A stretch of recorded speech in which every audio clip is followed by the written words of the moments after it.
মিস্ত্রি আসি আসি করেও মিস্ত্রি আসতেছে না। তো এই যে ধান রাখা হয়েছে দেখতে পাচ্ছেন, এই যে এখানে আমি আপনাকে দেখাই, একটু নিজ দিকেতেই দেখাই। এখানে একটা বেঞ্চ আয়না, বেঞ্চের উপরে ধানগুলো রাখা হয়েছে।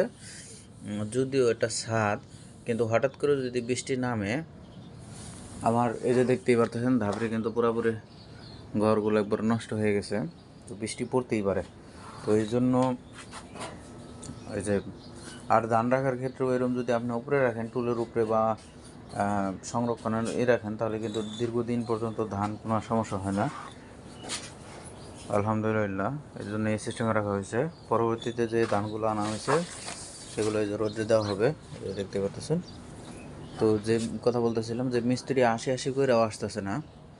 তো আজকে কাশিমপুর যাওয়ানোর কথা, ইনশাল্লাহ আজকে একটু কাশিমপুর যাইতে পারি। তো যদি যাই তাহলে অবশ্যই কাশিমপুর সম্পর্কে আপনাদের ছোটো একটা ব্লগ দেখাবো।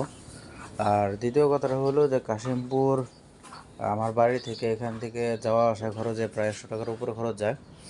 তো আজকে যদি যাই তাহলে আমাদের মূল থাকবে হলো যে এই যে খাঁচাগুলো যে একেবারে খালি, আমরা 2-4 জোড়া কবুতর দেখব যদি পোষায়। এবং হলো কি, এখন তো হাটে যারা কবুতর তুলতেছে, শীত আসি আসি, এখনও পুরোপুরি শীত আসে নাই, কবুতরগুলো কিন্তু রুগা কবুতরই বেশিরভাগ হাট থেকে এখন পাওয়া যাবে। তো যারা কবুতর কিনেন হাট থেকে, অবশ্যই একটা জিনিস খেয়াল করবেন কি, আমি যদি নিজের জিম্মাদারিতে যদি ভালো কবুতর কিনতে পারি তাহলে আলহামদুলিল্লাহ, নতুবা ওই যে নিজের মাথায় নিজেই বাস দিয়ে বাড়ি দেওয়ার মতো ঘটনা। তো কাশিমপুর যদি যাই তাহলে অবশ্যই আপনারা একটা ব্লগ পাবেন।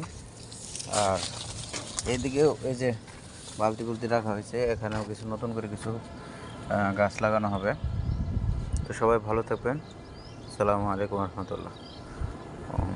এই যে কামরাঙ্গা হয়েছে, এখানে কিছু কামরাঙ্গা হয়েছে। এই যে বড় কামরাঙ্গা পাওয়া গেছে, একটা সিরা নিয়ে যাই।